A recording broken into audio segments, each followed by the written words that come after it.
తెలంగాణలో కాంగ్రెస్ ప్రభుత్వం అనుసరిస్తున్న ప్రజా వ్యతిరేక విధానాలు, ఎన్నికల హామీల అమల్లో వైఫల్యం, రైతులు, నిరుద్యోగులు, మహిళలు, విద్యార్థులు ఎదుర్కొంటున్న సమస్యలపై భారతీయ జనతా పార్టీ రాష్ట్ర వ్యాప్తంగా ధర్మయుద్ధం పోరుబాట కార్యక్రమాన్ని చేపట్టినట్లు జనగామ జిల్లా బీజేపీ అధ్యక్షులు రమేష్, బీజేపీ యువమోర్చా జిల్లా అధ్యక్షులు ఎలబోయిన హరీష్ తెలిపారు.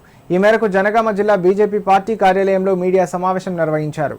సమావేశంలో రాష్ట్రంలోని విద్యార్థుల ఫీజు రియంబర్స్మెంట్ బకాయిలను వెంటనే విడుదల చేయాలని డిమాండ్ చేస్తూ ఫీజుల బకాయి, బీజేపీ లడాయి నినాదంతో రూపొందించిన వాల్ పోస్టర్ను ఆవిష్కరించారు.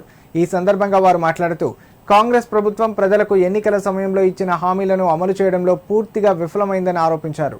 రాష్ట్రంలో అవినీతి పెరిగిందని, ప్రజా సమస్యలను ప్రభుత్వం నిర్లక్ష్యం చేస్తోందని విమర్శించారు. రాష్ట్ర వ్యాప్తంగా చేపట్టిన ధర్మయుద్ధం పోరుబాట కార్యక్రమాన్ని విజయవంతం చేయాలని పార్టీ శ్రేణులకు పిలుపునిచ్చారు. ఫీజుల బకాయి, బీజేపీ లడాయి అనే కార్యక్రమం చేపట్టింది.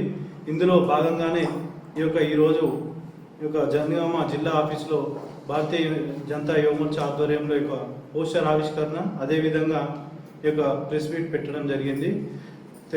ప్రాణ త్యాగాలు చేసి సాధించుకున్న తెలంగాణ రాష్ట్రం నాడు 10 సంవత్సరాలు కేసీఆర్ పాలించిండు. కేజీ టు పీజీ ఉచిత విద్య అని చెప్పిండు, నిరుద్యోగ వృత్తిత్తా అని చెప్పేసి నాడు రాష్ట్రంలో ఉన్న విద్యార్థులను మోసం చేసిండు. అదేవిధంగా 15,000 కోట్ల ఫీజు రియంబర్స్మెంట్లో 10,000 కోట్లు నాడు కేసీఆర్ 10 సంవత్సరాల పాలనలోనే 10,000 కోట్లు మిగిలిపోయింది.